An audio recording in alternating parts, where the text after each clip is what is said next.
So welcome to my crib. This is my first month of being a digital nomad internationally in a different country, a foreign country, somewhere I'd never been. And I just decided to pack up my things and just go and work remotely for a month. And this is day 28. It's my last night here. So I wanted to just do like a recap of my entire experience for anybody that's thinking of traveling to Colombia or Medellin specifically, or is a digital nomad and is thinking of maybe making this your next stop or a stop in the future. This is for you.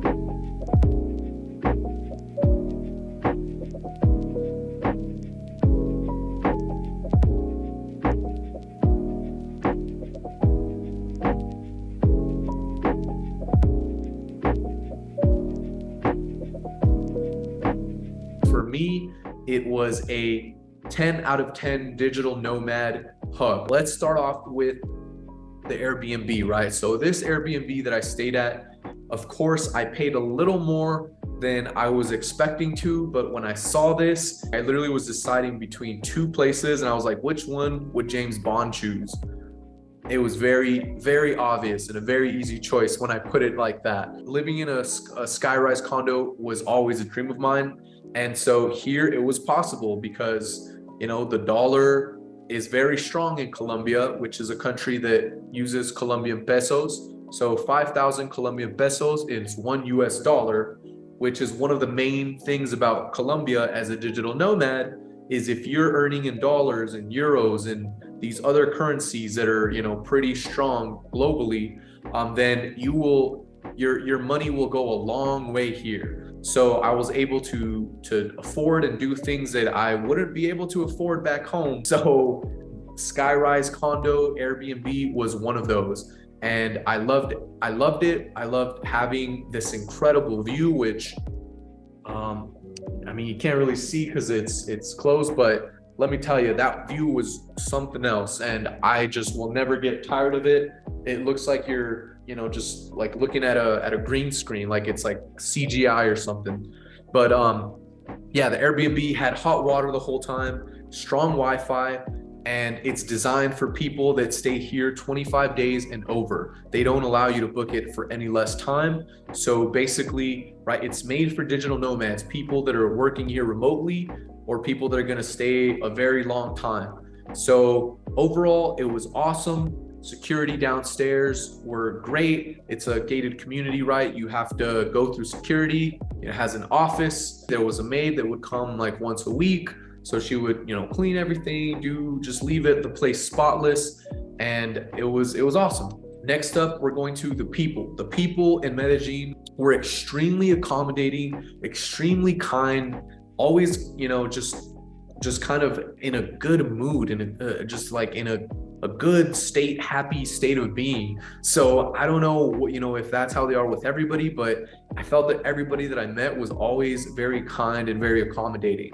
So the hospitality and, they were just so helpful and kind. So I have nothing but good things to say about the locals, right? The Colombians that live here and the paisas, as they call them, somebody that's from Medellin, born and raised in Medellin. So besides the people, the food, I love bandeja paisa. You have to try that. That's like the kind of the main dish for locals here, right? And it's you have like chicharrón, which is like pork. There's rice, there's beans, there's a sunny side up egg with some like beef and an avocado and like some banana, but it's like sweet banana. And so it's incredible and it's like a very fulfilling meal. So I recommend you try that.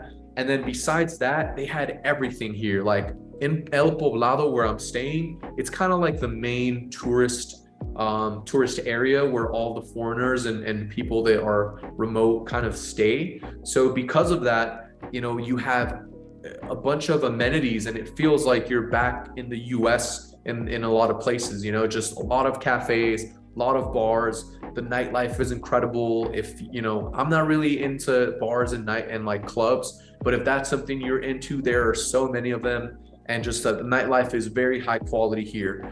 I did go out once with friends that I made on a tour and we were out till pretty late just hopping around different bars, and it was just a fun time. So if you're into nightlife, that's great. So many restaurants, right? You have to go to Provenza. That's where like there are so many restaurants. And again, if you are earning in dollars, my food was never over $20, and that was at a pretty expensive place, right? Like, or what like here is expensive.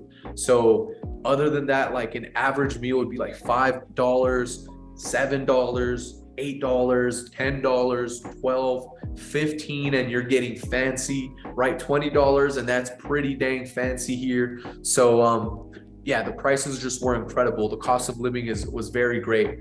Doing groceries, right, would be like $10, $15 for me for a whole week worth of food, which I would do breakfast and lunch. So cost of living, awesome. The actual, restaurants, food, so much variety. The people, awesome, very friendly. And that takes us to getting around.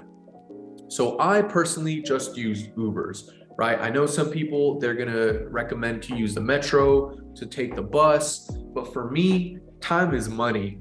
And if I can get an Uber ride for $2, right, to wherever I wanna go, $3, $4 max is what I paid for an Uber ride here, which was like a 35, 40-minute ride, and it was pretty far, right? For me, I'm not even gonna hassle unless I want to do it for the experience. But for me, I just took straight Ubers. I order it on my phone. It works. It comes straight here. It takes me to wherever I want to go. $1, $1.50, $2 per ride, and I can go anywhere that I want in the city. So for me, I just purely used Ubers. I used a bus once, but that was just because I was out on a tour and I just went with some other people that were in the tour. So that's how I got around, and I found that the Uber, right, the drivers of Ubers were the place where I had like the best tour guides, the best insight to what life is like here as a local, what the locals experience, how is tourism, how's their economy, their politics, what they like, what they don't like, how Medellin has changed over the past few years, the weather, global warming, how much a local somebody that's born here and lives here will make in a day, what the minimum wage is, average wage for a day, which is about $7 or $8 from what they told me. So the Uber drivers for me were just a huge plus, and they were kind of like my tour guides, my guides to the entire city. And any question I had, they were the ones that would give me the truth from a local perspective. So for me, Uber, just for that reason, was awesome. Not to mention the price of it. So to me, Uber was the way to go here. Next up would be activities, right? Tourist attractions. So for me, I found the majority of my tourist attractions or like activities that I would do on TripAdvisor, and then from TripAdvisor I would go and look them up online on Google, because sometimes TripAdvisor is more expensive than the hometown option, right? So I was able to find what I wanted to do and then look it up on Google and just kind of find one with great reviews. I believe the site is called Viator, Viator, and I booked a few excursions through them. So the main ones that I'm going to recommend are the Comuna 13 tour. You have to do the Comuna 13 tour. That was incredible. It takes you to like one of used to be the most dangerous neighborhoods in Medellin, and they've turned it all around through using street art and hip hop as kind of like a way to take to kind of just transform and give people something just to focus on the arts, right? So they turned that around by focusing on the arts, by using street art. Now it's one of the most visited places in all of Colombia, and it's just amazing what they've done with the place. Super fun tour. You get a feel of just kind of like a more local vibe, right? And not just like the kind of tourist bubble that we're in here in El Poblado. So I definitely recommend that tour. I also recommend paragliding, which was one of the most incredible experiences of my life, because I literally felt like I was flying. Like there were hawks and I flew with hawks, and we entered the like gust of wind, you know, that they were using to glide, and we entered it. So I was flying with hawks, and it was just amazing. You know, I literally felt like I was flying. So I highly recommend the paragliding, and then also the Watape tour. That's a day-long tour. They take you to a few different towns outside of Medellin, and you go to the oh shoot, I'm forgetting the name, but it's like this giant rock, Piedra de Peñol, I believe. Yeah, I believe that's what it's called, but it's this giant rock formation, a natural rock formation that's really famous around here. And so you can spot it from really far, and it's actually privately owned, which I thought was pretty cool. And you take a day trip and you go up the rock, you go through to two different towns, and then they take you on a boat ride at the end where you pass by some of the most like famous houses and, you know, I guess properties in the area owned by like famous soccer players that play for the Colombian national team. You pass by one of Pablo Escobar's old houses, and it's all like burnt down and destroyed. So it was just super cool to be able to do that. And it was a full day. And that's actually where I made a lot of friends and a good group of friends, because we spent the whole day together. So by the end of it, we were friends, and we ended up, you know, meeting up later and going out to explore the city at night. I definitely recommend that tour. It was awesome. I think I'll just leave links below, you know, for these tours. So that was the activities. I went to the museum. I highly recommend that, the Modern Museum of Art. The two things that I wish I could have done were a Pablo Escobar tour and a coffee tour where they take you to like where they actually grow the coffee, and it's like a day-long excursion, and you get to experience the process and taste some fresh coffee, things like that. So that was, I didn't have if I would have had another weekend, I would have probably done that, but that's the one thing that I did not do that I would have liked to do. That leaves us to I guess using money here, right? Paying for things. I literally paid for 95% of the things that I needed with a card, with a credit card. Everywhere here in El Poblado and everywhere just that I found, even outside of El Poblado, was able to take card. I did take out some cash because I thought I was gonna need it, but I ended up using it just because I still had all my cash at the end of the trip. So I didn't really feel like I needed actual cash, because everything I did was just with credit cards. The Uber, you know, I would order on the app, and so on the food delivery app, and so every store out here, every cafe, they all took cards. So I feel like if you're gonna use cash, maybe if you're using taxis, if you're using the metro, if you're using the bus, you know, if you're gonna be out like buying things from just kind of people that are selling food, or just like out on the street, or you know, in common areas, then you need cash. But for me, I didn't really need it, but I did have some available at all times just in case, right? So that's what I would recommend. It's better to have it and not need it than to need it and not have it. So that's as far as cash. Did I talk about the food delivery app? It's called Rappi, R-A-P-P-I. Highly recommend this app. It was an incredible experience, super user friendly, and you get, at least I got 28 free days of delivery. So I could basically order anything I wanted, and I would pay like $6 to $8 per meal, with tip included. So to me, that was just a huge win, and I was able to try. I had burgers, which were great. I had Peruvian food, which was amazing. I had Colombian food. I had some Japanese like noodles, which was not the best in my opinion. And I had pizza, which was also not the best, but I just tried one pizza spot out of a bunch of pizza joints, so I can't really speak for all of them, but at least the ones that I tried, right, were not that good. But the Peruvian food, the burgers, and the Colombian food were awesome.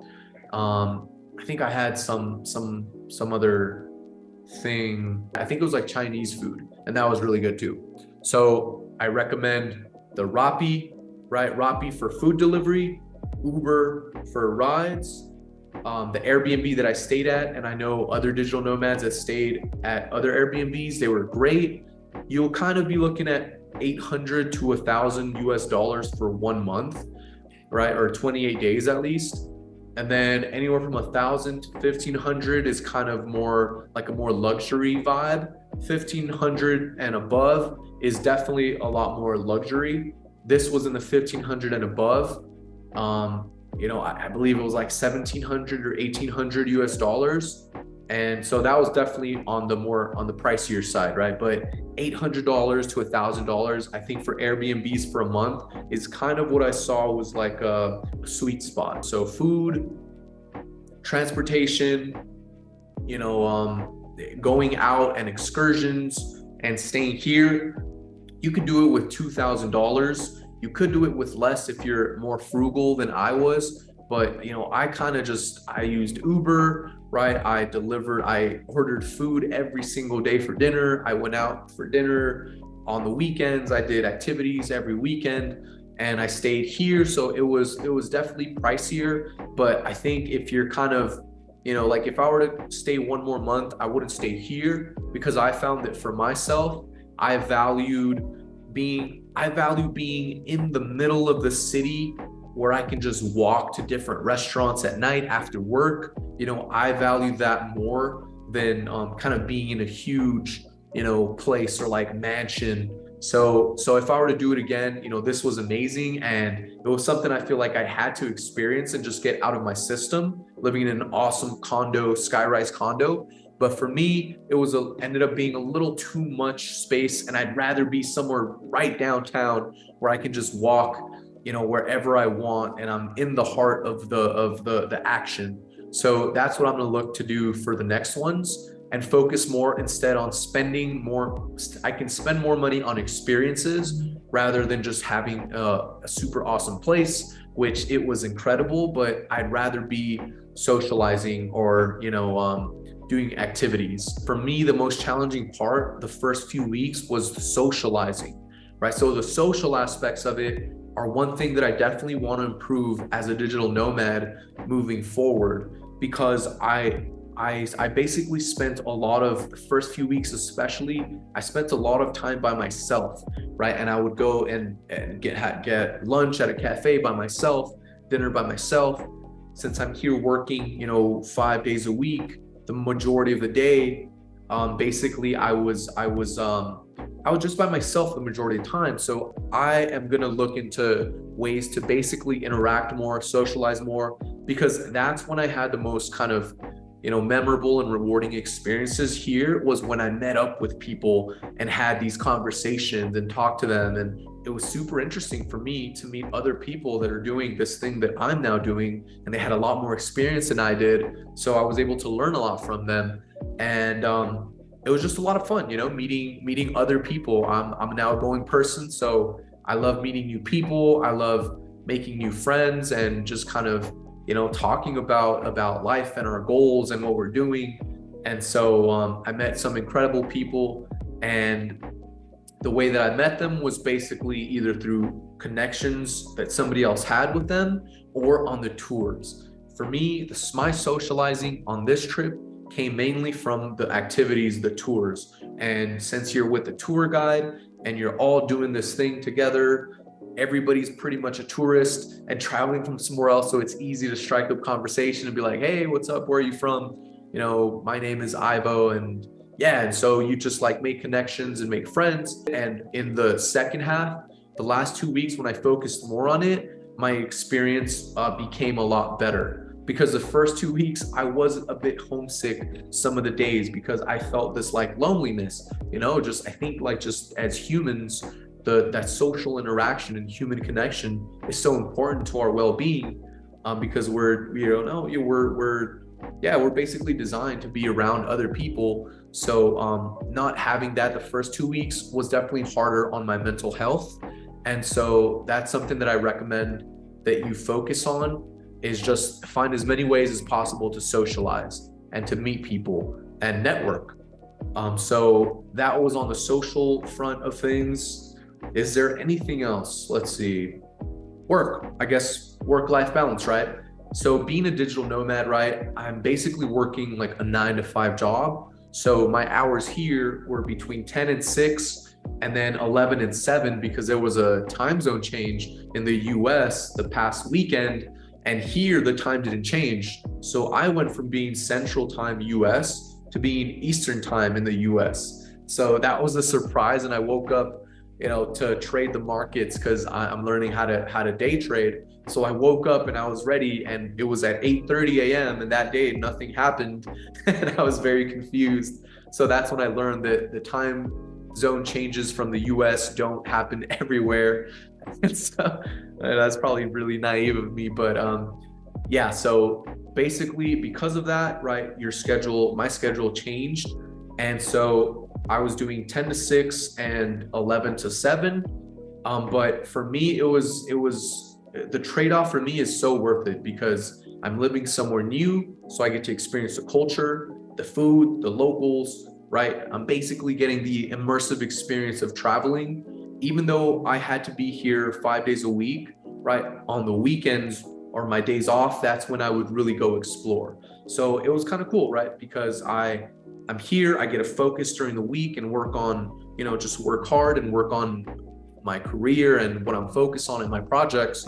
And then on the weekend, I would go and travel and get the experience of being traveling, but while I'm still living here. So to me, I thought that was awesome. And for now, I'll work with that and I'll take that because I'd rather be doing that than not being able to travel at all and just having to be in one place for a super long time.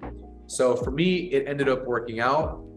And as time went on, I did miss my family at first. I missed my girlfriend a lot, and then as time started passing, it started to kind of, I still miss them, but it wasn't as like this sadness, right? That I would feel at first, like this loneliness, sadness. And I think that happened when I started socializing more. So, that was kind of my experience with like the mental health side of things. Let's see. I can't really think of anything else, but if you have any questions, drop them in the comments, leave a comment, and I'll be happy to answer it. For the most part, I'm pretty wrapped up here. I'm gonna go and pack, which I have a carry-on and a backpack, and that is pretty much, that's it. That's what I'm living with. That's what I'm traveling with. And so that's what I'm being a digital nomad with. So far, I'm loving this digital nomad lifestyle and experience, and I could see myself doing it for longer, So we're just gonna see where it goes, and I'm kind of taking it day by day or week by week. For this place, something that I'm gonna change for the next month, right, or the next 4 weeks is this time I stayed in one place for 4 weeks. And I really think that 2 weeks would be the max for me, at least for an Airbnb, because after 2 weeks, I think that it would have been nice to experience being somewhere else and kind of just the change of scenery, right? So I think 4 weeks for me was a bit too long to be in one Airbnb, even if I'm in the same city, but I think just going somewhere else would have been cool after 2 weeks. So right now I'm experimenting. I'm loving the digital nomad lifestyle. Wi-Fi is still the most important thing, right? Being somewhere where there are other digital nomads is always going to lead you to good Wi-Fi. So, that's kind of what I'm using right now to find where I'm staying next. And that's kind of sums up and wraps up my experience here in Medellin. I hope, you gain some insight, some value, some knowledge out of that. And thank you for watching. Follow me as we continue this journey, because I honestly have no idea what I'm gonna do next month. This is just in the moment. We're going with the flow and we're seeing what happens. Thank you, take care, and see you soon.